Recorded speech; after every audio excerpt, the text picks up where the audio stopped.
là sur la table, c'est le dossier de l'écotaxe, qui choque énormément les gens qui nous regardent, parce qu'ils ont vu qu'on a monté des portiques, ils ont vu qu'il y a eu les bonnets rouges, de la contestation, ils voient qu'on démonte les portiques, et ils entendent dire que ça va coûter près d'1 milliard à l'État.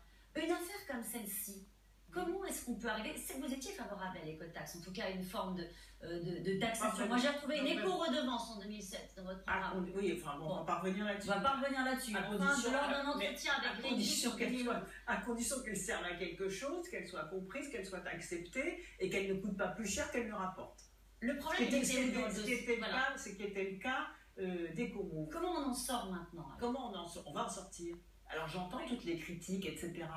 Regardez, la question des autoroutes est exactement le même problème qu'EcoMove. Aujourd'hui, on découvre, grâce à des rapports de la Cour des comptes, que la privatisation des autoroutes en 2005 a coûté très cher à l'État, a permis 15 milliards de distribution de dividendes pour rémunérer les actionnaires. Et pendant ce temps-là, les tarifs d'autoroutes augmenter et matraquer les automobilistes. Est-ce qu'on veut recommencer la même chose avec EcoMove?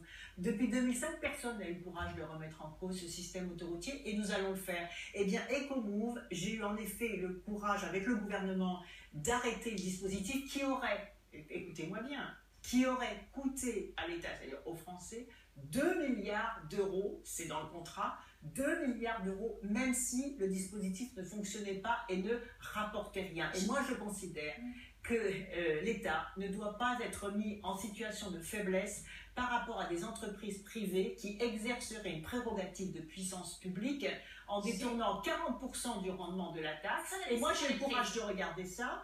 J'ai des questions, j'ai des questions toutes simples. Non, je voudrais juste vous dire, c'est pas moi toute seule qui ai décidé ça. J'ai regardé les rapports d'expertise, j'ai regardé le plan de charge financier, j'ai regardé le business plan de l'entreprise.